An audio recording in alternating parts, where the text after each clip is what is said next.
So I'm here to talk about the spillover in relationships. And I focus a lot on law enforcement, but I also talk to first responders in general. So you'll see that as we go along, that um, some of my slides are targeted towards law enforcement. So let's talk about law enforcement, or I'm sorry, first responder relationships and what spills over into them. If you would like the slides, I have the QR code there. I know a lot of people like to have the slides to download and look at. So I will put that there, and I'm sure we can post these somewhere too if we want to, if you want to grab that really quickly. So a lot of times we're talking about first responder mental health, and whether that is suicide awareness or whether that is depression or PTSD. We are many times talking about physical health or mental health when it comes to first responders. And so these are just some of we know that mental health is a big part of this. And so these are just some of the stats that I pulled up when it comes to um, mental health as far as that goes. I don't want to forget our dispatchers because dispatchers to me are very important. Our 911 communicators often get left out, and unfortunately, they have worse mental health statistics than our fire or our law enforcement. And so they are more likely to struggle with compassion fatigue, more likely to struggle with PTSD, and they get it from a different aspect and perspective because they're just using one key resource to determine what is happening in their world, which is their auditory. So they definitely get it from a different perspective. What we sometimes, though, forget is we forget about relational health. And that is my focus for this presentation. Research shows that relational health is essential to the safety. This one says to the safety of officers. So it is a safety related issue that we need to look at. This research article specifically talks about law enforcement, but I've been told and I know that it stretches across all disciplines, that officers that have a happy and stable home life are less likely to experience distraction from the job. So if you think about this, if I had you in person and if you want to drop into the chat, you can. But a lot of times I pause here and it's like, why is that? Why, if they have a happy and stable home life, are they less likely to experience distractions? And I know, even for myself personally, that if something is going on at home, that if I have had a problem in my relationship, then I possibly am thinking about that all the time. And so if I'm thinking about what's going on at home, I'm distracted. And so in that distraction, then I am not able to focus, and that focus keeps that tab open, and therefore it then keeps officers or first responders distracted on the job. Uh, in addition, what the research is showing is that compassionate love protects first responders against depersonalization and was associated with a greater sense of personal accomplishment and compassion satisfaction. So what does this mean? What this means, now we're not talking about sex in the way, I mean, sex is great. However, we're talking about compassionate love. So compassionate love can really be anything that a first responder experiences as compassion. And so this doesn't have to be a romantic relationship. It can just be a compassionate relationship. So this can extend to friends, to family, friends, family, or it can extend to a marriage, or a relationship, romantic relationship. But the research shows that this is in 2020, the research is showing that compassionate love is essential for first responders. And we'll talk more about that compassion satisfaction lately, but compassion satisfaction basically means that what I do makes a difference. And when we're looking at what keeps first responders healthy, having a sense of purpose is a huge one. And so compassion satisfaction is a big part of that. So, hey, you know what? We're looking at kind of what could be a possible positive uh, cycle here, right? So the cycle of the idea of that a first responder goes to work, they experience toxins on the job, they then come home to a family or relationships, and then they become detoxed. And then they go back to work. And that's kind of this resilience cycle that we all want. We want to have this cycle of resilience. This resilience is what helps in mental health. It helps in suicidal ideation. It helps with, whoops, it helps with it helps with um sorry, it helps with PTSD. So this is a issue that we're wanting to address because we want mental health of our first responders to be addressed, right? So if we look at, whoops, I went ahead. That's what happened here. Okay, so here we are. And so in this same research article in 2018, it talks about that just like home life can spill into work life spills into home life. And so we start talking about this idea and this concept of spilling over into relationships. And so what should look like this winds up looking like this, that we have these toxins that come in, and because of that, then they spill over into the family and they wind up causing stress and conflict and disconnection in the family, which then creates isolation. The family then starts to experience stress and walk on eggshells. And so now we start to have problems within the relationship itself. And remember, we were just talking about we want to have a positive relationship because those positive relationships impact the positive mental health and the safety of our officers.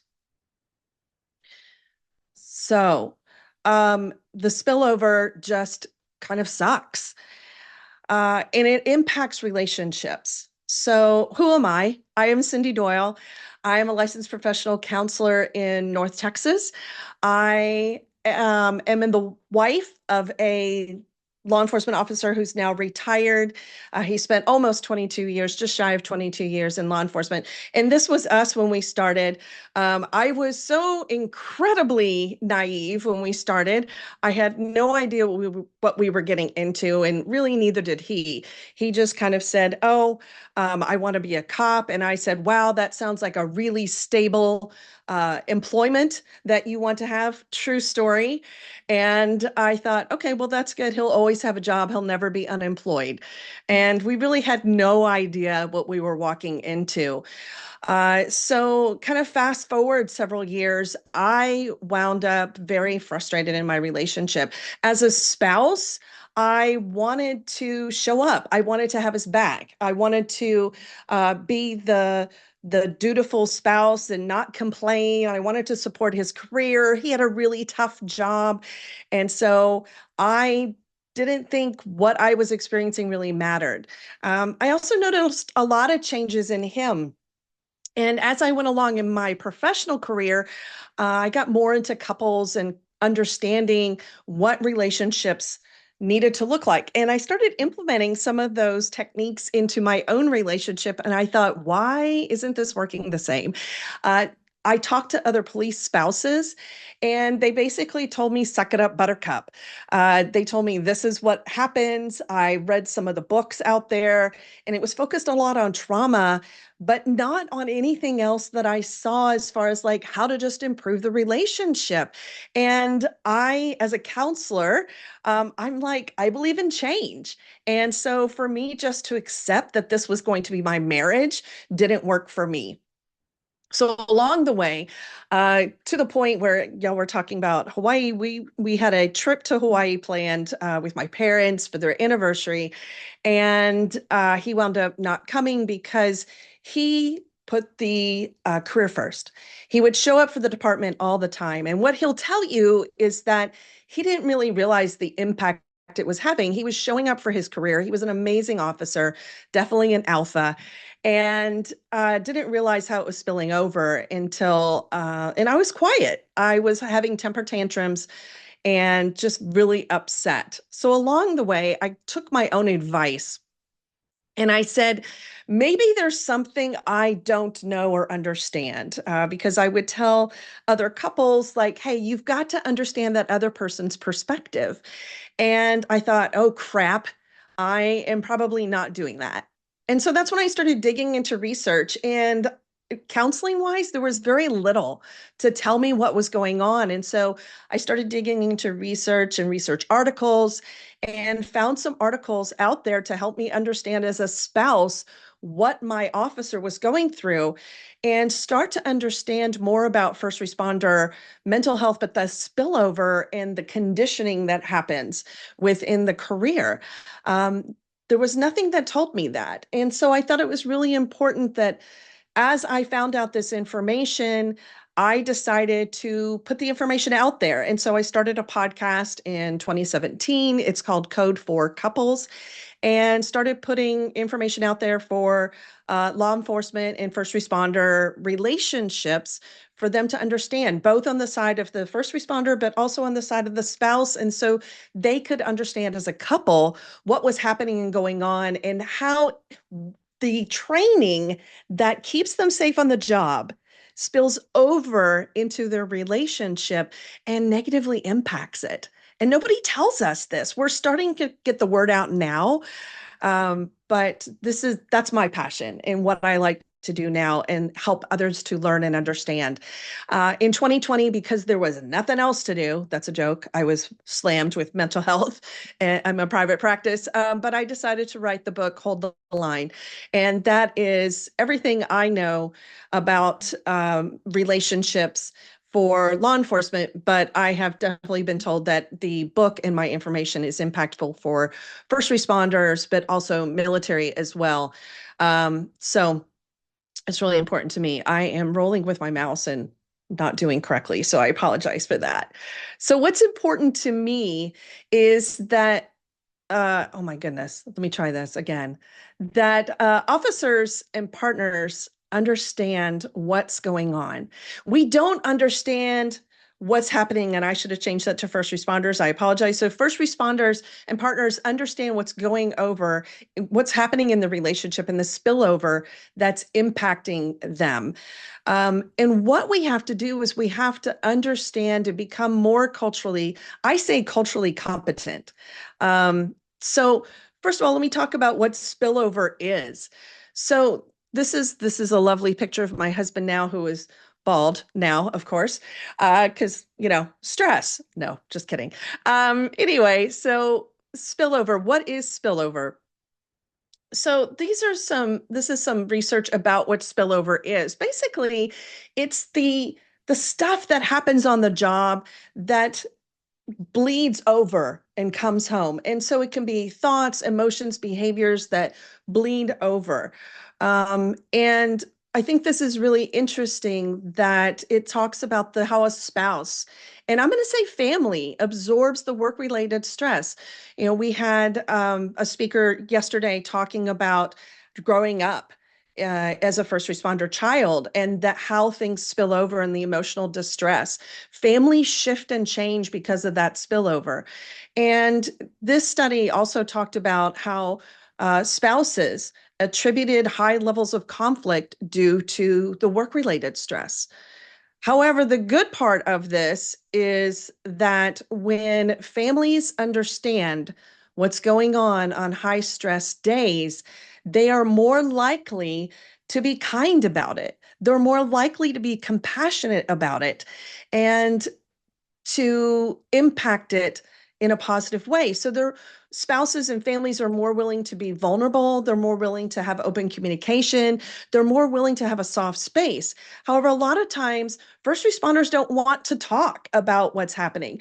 One of the phrases that I commonly hear, and even my husband said it a lot of times, was, I don't want to bring it home. I don't want to impact you. Well, guess what? We all know. We all know that you've had a bad day. We all know that something bad has happened. We all know that you're stressed. You don't do a good job hiding it. So just open up and talk to us because we are a part of this. We signed up with you to do this. I met my husband before he started the police academy, and I have been with him from the day he graduated the academy until the day he retired. And so a part of that, like his journey is my journey. And your family and your spouses do this with you. Your friends do this with you. And so it's important to allow them to come in and allow them to support you through this, because otherwise there becomes a wedge. And we want to stop that, because ultimately relationships are a wellness and a safety issue. They are, we have these peer support programs, which I love, and they only extend so far. When we fail to bring in partners and families, we are chopping off the left side of our body, because we need them to be supportive. They are going to be there when the department is not. They are going to see things when the department does not. The armor comes off at home. We see the worst of them because it all comes off, right? So relationships are a wellness and a safety issue. So let's talk about what families and partners need to know when they're thinking about the spillover. Today, what I'm going to focus on is what I call cultural competence. And it's not the idea that cultural competence is what shift are you on? There's much more that goes along with this. And give me a thumbs up if you have read Emotional Survival for Law Enforcement. I would love to see any kind of thumbs ups or hearts or anything like that. I love that. Thank you. I did not come across this book until I was 13 years into this career with my husband. And how important would it have been for me to understand that when we were first starting out? I'm so glad I'm seeing those thumbs up. I'm probably preaching to the choir here. So I love that. But make sure that you are sharing that information. So let's talk about what the cultural competence is. I love this slide as a spouse. This was going around years ago. And as a spouse, I saw this and I just laughed, because I thought, oh my gosh, yes, this is my world, is this idea of like, where are we going to sit in the restaurant? And everybody kind of says, when I talk about this, everybody kind of says, well, they have to have their back against the wall. And we know that, we understand that, but there's more to it than just having their back against the wall. Why can't we just like, okay, fine, why you've got to have your back against the wall, but why? Why is it so important? My husband, like I said, has been in the field for many years and now retired. And his family has become conditioned to ask him, Bobby, where do you want to sit? And recently we got together as a family, and he's been retired for a while now. And he said to them, guys, I'm really okay. I'm okay with this now. Just make a decision. And it's so different when he was able to kind of take that down a little bit. So let's talk about what's underneath this idea of where to sit and why, because it's more than that. So a lot of this is brain based. It's brain based because of training. So neurons that fire together wire together. And I want this, right? I want our first responders to be trained, to be able to just have things that are conditioned into their body, that is just habit. So what does this mean? Neurons that fire together wire together. When you do something over and over again, it becomes habit. You can probably think of all the different things that it might be manipulation of equipment, it might be the way you operate something, but it's just a go. You don't have to sit and think and go, how do I do that? It just becomes second nature. There's a lot of things that we do that become second nature to us, and it just becomes kind of habit. So these neurons that fire together wire together. And this I'm so grateful for, because it is what keeps you safe on the job.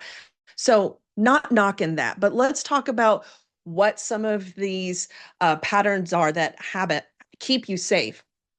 So the first one is that first responders are trained to react, not respond. So what do I mean by that? I don't mean that you just like run around with your hair on fire, but this goes into training, right? So if something happens, I react to that situation.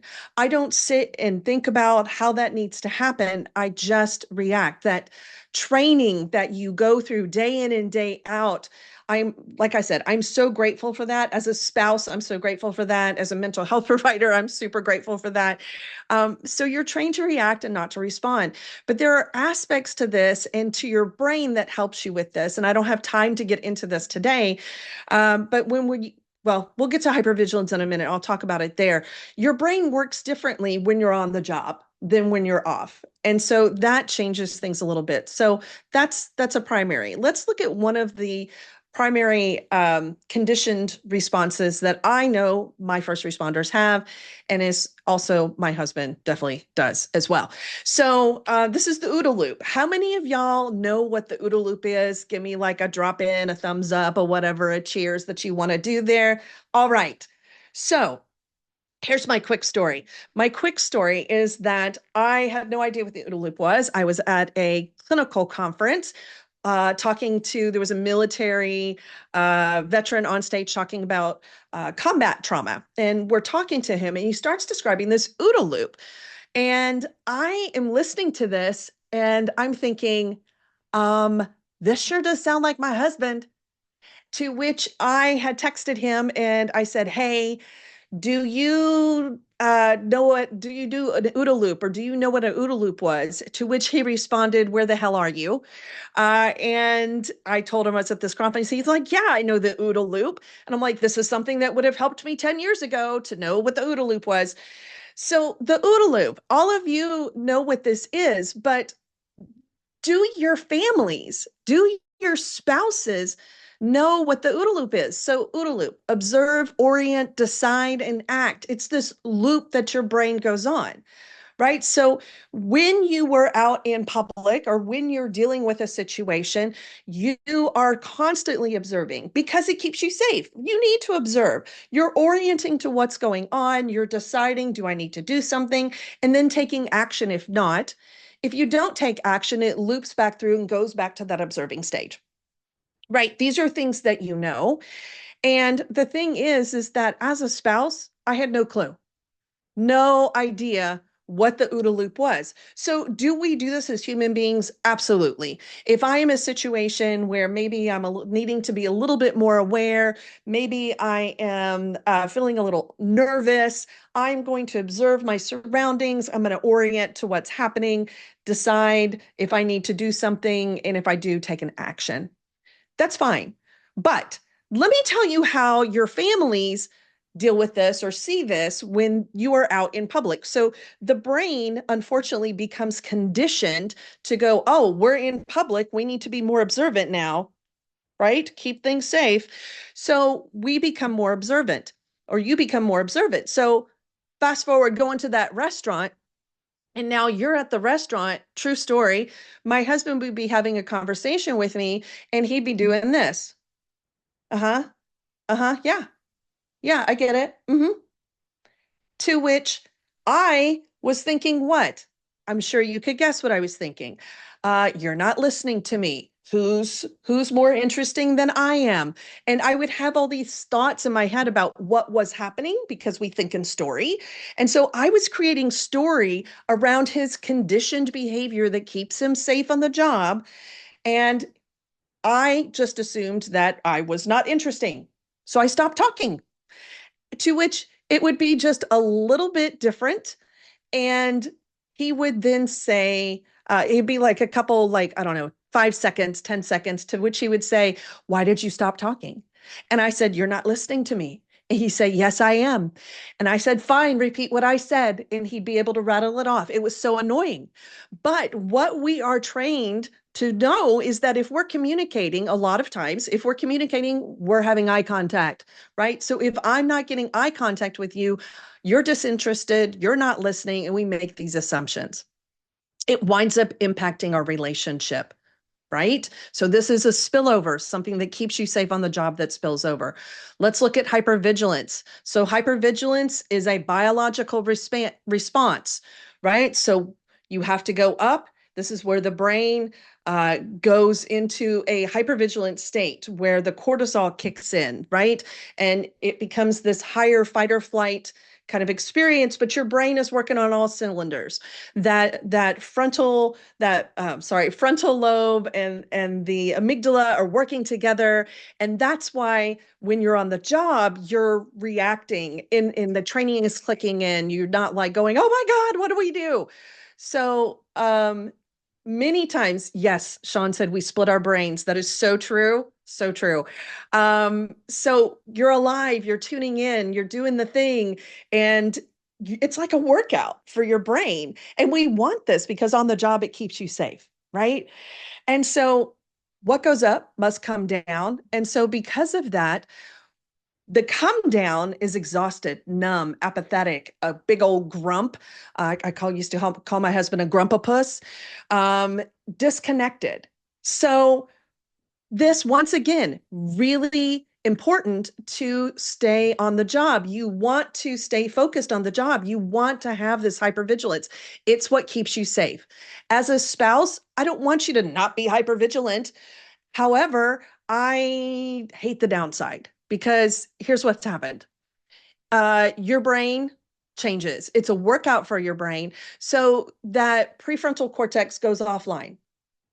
So remember, I talked about the reaction that fight or flight is always available. And so many times, because your brain isn't working together, because your brain is not doing the thinking thing in the prefrontal cortex, it then reacts instead. And so if you've ever had bigger reactions at home to things than you do on the job, how many of y'all have done that maybe once or twice?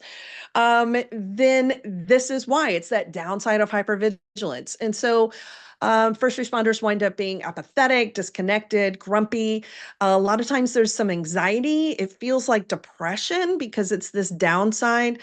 And I don't know about y'all, but my husband didn't have 18 to 24 hours to recover from a hypervigilant state. So he's cycling back around and having to go back to work before the hypervigilance cycle is even done. And so this then comes home, right? And so at home, and what my husband likes to say is, unfortunately, the people that we care about the most get the worst side of us because we are so on fire on the job as a first responder. We are having to be there and attuned and focused. And when we come home, our brains are tired. And we can't engage with our family the same way that we would like to engage at work because our brains, it's a physical response. Your brain is tired, but families don't know this. They just think that you're grumpy. And then unfortunately, the really super downside of that is that sometimes the brain can be a little dumb and think that, oh, you know what? I'm up and alive at work and things are going really well. And it just seems like home is just down. And these people at this house just want me to do things. And my spouse is nagging me because I forgot to take out the trash again. Or, oh my gosh, I get it. I'm not spending as much time with the kids, but I'm tired. Right. So home starts to feel like this really bad place. And the brain is dumb at times.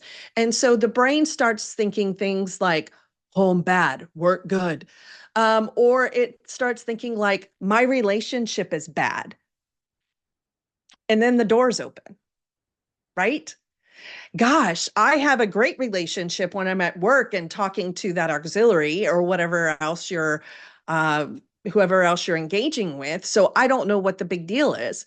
And so the brain starts making bad decisions based upon your relationship. And spouses do the same thing. We're like, God, this person coming home is not the person I married because we don't understand what's happening. And so we have to start understanding what's happening in our relationships to understand and make sense of how this spillover is impacting us.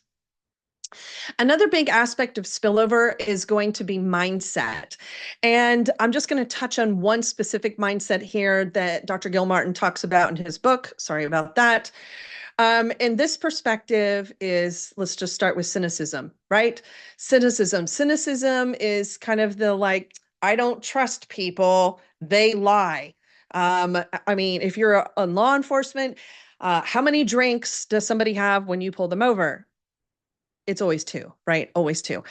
But cynicism, people aren't honest with first responders many times. What drug did you take? If you're a paramedic or a firefighter and you're having to, what drugs did you take? Oh, nothing. Well, that would have been helpful to know when you were saving a life, right? So, what are the things that come into play here when you're just thinking about that cynicism? So, we become very cynical. We become cynical of first responders, become very cynical of human beings and their nature and their intention. And so, that person that is walking the street, you're like, oh, look at that grandpa. I'm sorry, I'm going to change it. Look at that grandpa hanging out at the park. And if you're a first responder, you might go child molester because of cynicism, right? So cynicism is helpful. That helps you do your job. You're skeptical.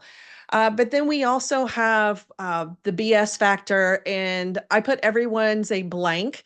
And so part of this is too, like everybody lies, and then it's the people that cause the lie, right? I usually put in a-hole. I don't know where everybody is here. I would normally use that, but sometimes I've been asked to change my language, so I'm changing it. But you can fill in the everyone's an idiot or everyone's a whatever. I think a-hole is appropriate too, Randall. So thank you very much. Um, so if we go with these terms, this I'm just going to the BS and the a-holes, right? If we go with these terms, what this mindset really does is it helps to displace what's uncomfortable for our first responders. And so our first responders think, you know what, those are the people that cause me discomfort, and the BS is the crap that causes me discomfort. And so it's a way of compartmentalizing information. And it's really something that helps protect you as a first responder. And so there's an aspect there where it is the brain is trying to protect you and trying to say, hey, this is a way for us to distance from the uncomfortable stuff that we see every day, all day. Because as a human being, you're not cut out to do that and see everything that you're seeing. The problem is that it spills over, right? All of this stuff doesn't turn off when you get home. It just doesn't turn off when you leave work. So if I have a problem with my neighbor next door and I'm wanting my husband and I to discuss it and maybe confront the situation, he might say, well, they're just a bunch of a-holes and it's all BS. Why do we have to deal with this? And avoid it. But also, the big problem here is that this can come out in our relationships. Because I don't know about you, but having uncomfortable conversation and conflict in a relationship isn't necessarily comfortable. And so the brain says, this is uncomfortable. I don't want to deal with it. Push it to the side. So these are just a few of the conditioned behaviors, things that are there to keep you safe as first responders. But because the brain is wired, right? Because those neurons that fire together, that wire together, um, it becomes conditioned behavior, and it doesn't turn off just because you leave.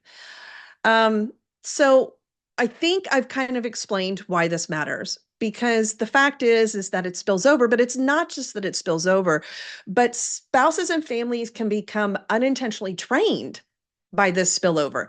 They can modify because our brain wants to keep us happy too. And so if you think about kids and how they're like, well, I don't like what you're doing, or I don't like to be yelled at, so I'm going to cry, or I'm going to people please. Or maybe you have to punish me. We as human beings want to avoid punishment. We want to avoid uncomfortable situations. So, unfortunately, what happens a lot of times is that these eggshells get created within our own relationships. And these eggshells wind up being based upon behaviors that spill over. So if you think of that react instead of respond, that if I'll give you a story. I was vacuuming. I get a little overzealous when I'm vacuuming, especially when I'm listening to music. And I pulled the vacuum cleaner back and I put a little hole in the wall. To which my husband exclaimed, what are you doing? This big reaction, right? So what I learned don't tell him about the little hole in the wall and just fix it. True story. So I fixed a hole with toothpaste and I painted over it. And years later, he's like, what's this? There you go. There are other stories that I have where my husband and by the way, I have permission to all share all of these stories, where my car battery didn't start or something. And he said, well, I'm on my way to work. I don't know what you expect me to do with it. And I said, well, nothing. And I hung up the phone, to which when I needed help, I didn't call him because that was an adverse experience. So I'm going to avoid that adverse experience. Now, my husband's lovely. Don't get me wrong. He is a protector. He loves me dearly, and he understands how some of these things happened. Um, when I thought he wasn't listening to me, right? I stopped talking to him. And so I wouldn't share things with him. So all these things can create eggshells within our relationship. I already mentioned this, but our brain is wired for story. When we don't know what's going on, right? Whoops, I went way too fast there. When I don't know what's happening, my brain is going to make up a story, a beginning and a middle and an end. And this is based upon science. And the reason why is because it gets a hit of, I believe, oxytocin when it creates a story. I don't know about you, but our brains create negative stories. So all those negative stories wind up getting created because our brain wants to protect us. So our brains create these negative stories. It's never about, oh, you know what? He's just probably looking around the restaurant and making sure we're safe, right? So it creates negative stories. Those negative stories spill over and they impact our relationship. And you can see that cycle that I put up earlier. That cycle was it comes home, right? It spills over. We create story around it, and then it creates negative interaction. So we have to inform our first responder families and our first responders what's happening, what spills over, all that stuff that keeps you safe can spill over and create negative aspects in our relationships, negative aspects with our kids, negative aspects with our friends, our family. It can start to disconnect and isolate us. And so we need to be very careful of that. So, oh, I've already said this multiple times, but there you go. So I believe that there's 5 aspects to impact our relationship. So this is my little 5 C's that I like to talk about. I'm just going to briefly touch on the other ones that we have. And the first one is cultural competence, which we've spent some time talking about that just now. There's a lot more I could talk about there. But for the presentation, the time I had, those are the ones I picked because they are the most important ones that I think of. The next one is connection. Whoops, we're going to do that. Sorry, connection. It's compassion, courage, and then countering the impact. We have to help people understand how to fix it. One of the things that bugs the crap out of me is when we talk about all these bad things, but we don't give people a way to correct the situation. I believe in change. We're all capable of change. And so how do we do that? And it's developmental. I will say I behaved badly many times in my relationship too. I stopped talking. I wouldn't tell him things. I had a lot of negative thoughts. I was slightly passive aggressive because I didn't understand what was happening. So I'm not the angel in this either, and it definitely impacted our relationship. So there you go. All right, so let's talk about connection. And when I think about connection, you know, people come into my office many times for couples therapy, and they're like, well, we have a communication issue. And I challenge people on that many times because we can communicate. I can tell you about how to make a peanut butter and jelly sandwich. That's communicating. But is that a satisfying communication to you? I'm going to guess not. What we're really looking for is connection from one another. We want to be known and seen in our relationships. And so there are aspects here that impact our connection. I was in a wives Facebook group earlier today, and they were talking about an aspect of connection where it was the spouse was like, it felt like just the facts, like, let me just get to the facts. And the spouse didn't really feel connected. Like, I have this story to tell. And so that can affect connection. So one of the activities I love to do in person, I'm going to have you just think about this visually. When you're thinking about command presence and you're needing to get control of a scene, what are some things that you do? How do you show up? And if you want to drop some of those into the chat, and just give me some ideas of how you show up with command presence. So, command presence is you're at a scene and you're needing to get control. What type of things do you do in order to get control of that scene? And I'll wait just like a couple seconds to see if anybody drops anything in. Stance. Yes. Yeah, the stance. There's going to be a stance that you hold. Your body is going to be in a certain way. Voice. Yes. Facial expression. Yes. Yes. Y'all are getting it. Exactly. So you have the body language. So here's what happens, right? We have this authoritarian spillover. And so on the job, you have to have this authoritarian spillover that's on the job, right? The brain says, hey, conditioned behavior.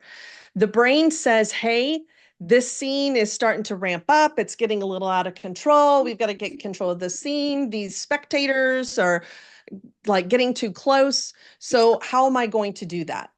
And so the body starts to understand that, hey, I need to get control. And it goes into these authoritarian aspects, whether it's voice, posture, facial expression, gestures, stop, go, there, right? Those are gestures that might be used. You might be cutting people off. They want to tell a story, but you just need the facts. These are all ways that you get control of a scene. Well, guess what? This spills over at home.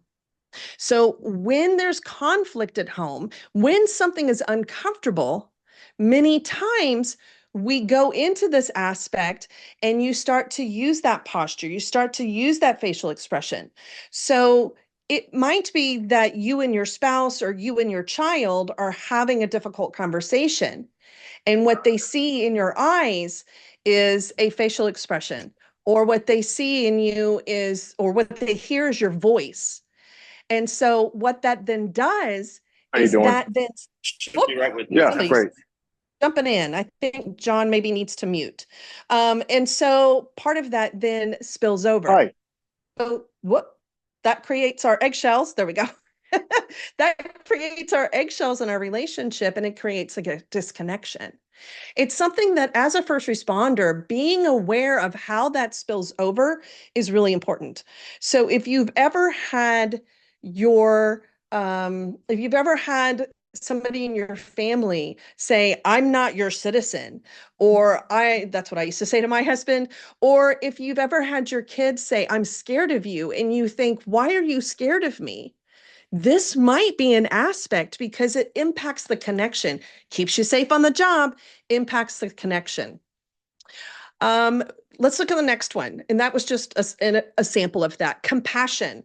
So, compassion, remember, one of the things that I said is that I didn't understand my husband's world. One of the stories that he told me later on that really impacted me was the story of how he would really be impacted on Christmas Eve. Now, for him, he was a police officer, but he would tell me the story later on of how horrible Christmas was and how he would sit in his car and how he would watch all the lights come on and see families gathering. And it just kind of broke his heart to know that he didn't have that. He grew up in a large family, does have a large family. For me, what I thought about is I'm alone again. I'm not staying home alone. I'm going to go to my parents in Austin, 3.5 hours away, and he can go work. Because I didn't understand what was happening in his world. He had compassion for mine in those moments. I didn't have compassion for his. But he didn't want to burden me with what he was feeling. And so we didn't have that conversation. There were times when he would share things and I'd be able to understand his world. But then there was also that aspect where and he'll admit that I don't think he worked very hard to understand what it was like on my side of the fence.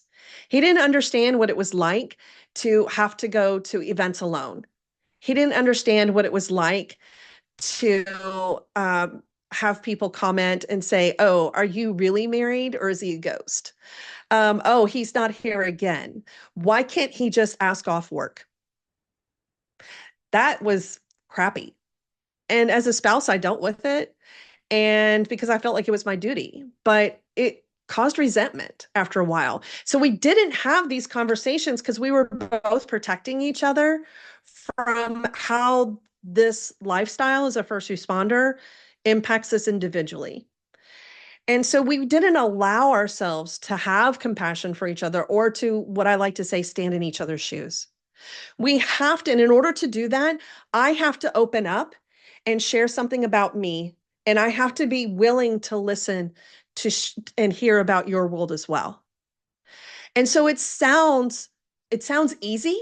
And at the same time, it's not, because we have to put ourselves aside. So compassion's a big part of it. And I have to be that soft, we have to be that soft space for each other. But I think many times when we're thinking about first responder world, what we look at a lot of times is the idea of courage. And we think of the idea of courage as strapping on armor, right? So every day you have gear that protects you. If you're a dispatcher, you have emotional armor. For sure. We all have emotional armor. You can't do what you do on a daily basis without having armor in some way. And so many times, first responder families think about the armor that we have to wear to let you walk out the door, to do the difficult job, to know that you're going to be impacted by taking those calls. And so, what I think about many times is that emotional armor. And so many times with courage, what we think about is it's about being strong. And this idea of strong and being brave means that we do tough stuff and we don't let it impact us. Yet we all know it impacts us. And so, what I challenge you to do is think of courage in a different way. What I challenge you to do is to think of courage as taking off that emotional armor. When you take off the gear, when you take off the uniform, when you shower and clean off the day, do you take off the emotional armor as well? Do you allow yourself to be seen by those who love you, by those that can give you compassion, by those that will provide connection? Because they are incredibly important to your wellness. And you hopefully know that based upon what we've talked about. The last part that I always talk about is countering the impact. We can't just talk about this idea that relationships are impacted, but not show you how to counter the impact, right? So there's a couple different things that I would tell you to do. The first one is, if any of this has resonated with you and that you think that somebody in your life, whether it's a bestie or a mom, a dad, a brother, a sister, your significant other, your kid, if you think they need to know something about this presentation, that you've learned something from this to be like, wow, I realize this spills over and it might impact you, I encourage you to have the conversation. Let's start countering the impact of it by just having some conversations and educating. There's way more to countering the impact, and some of this you're learning today, whether it's mindset, whether it's reaching out for help, whether it's your physical impact, physical aspect, whether it's sleep, whether it's nutrition, right? Some of those things are important, but countering the impact also means educating those around you that love you and that are going to support you. So we can be there for each other because we want to get through this as one piece. And I know Medina is going to be talking about that next with her husband. We want to outlive this career, right? I have a friend of mine who says, you know what? I spent 25 years in as a first responder, and my goal is to get more out of my retirement than I put in. I'm going to get more than 25 years, and so we want to go out of this career with amazing relationships, because this is going to extend beyond your career. You want to have those relationships; they're incredibly important. So we want to change this into this. This is the impact, right? We want to have our families help to be part of that resilience factor. We want to have them help to detox our first responders and have us be a very important part of your mental wellness and the success on the job as well. So, just as a final note, right? So protecting uh, first responder relationships protects first responder mental health. And I hope that I have made that point today. This is just dipping your toe into all of this information. If you want more information about me, you can check me out. There's a QR code there.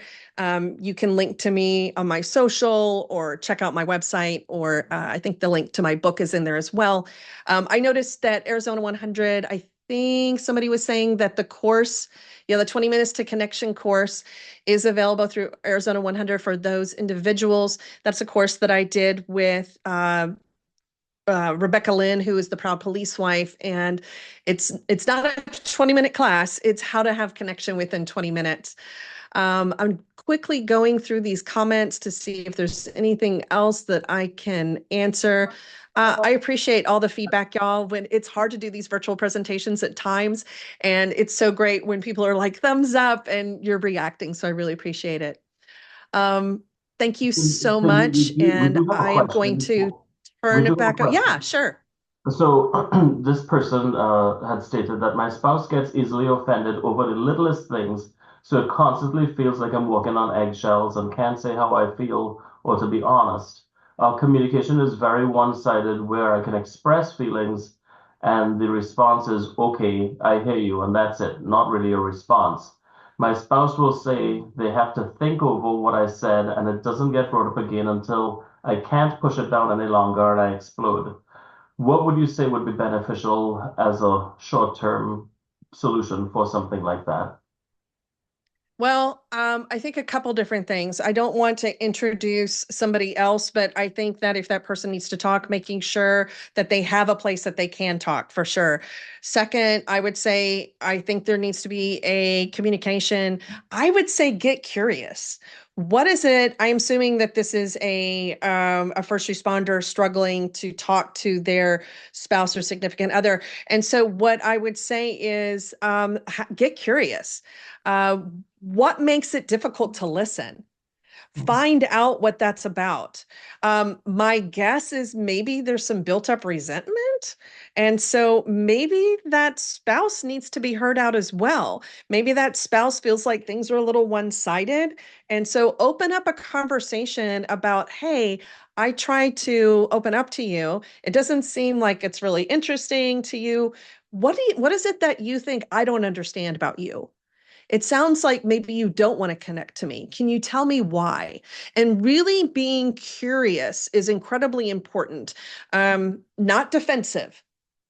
So that just getting curious, understanding, maybe this individual has been through a lot of trauma. They're scared. Maybe they're scared that something's happened. I can make up all stories. So it's the whole story thing, right? I'm going to come up with all the stories that I can.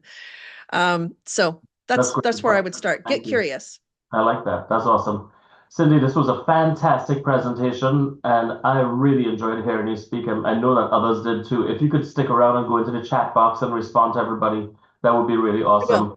Thank you so much for your time, your knowledge, and your experiences. Is making a big difference. Absolutely. Thank you for having me. I appreciate it. Y'all You're have a great welcome. conference. We'll see you soon.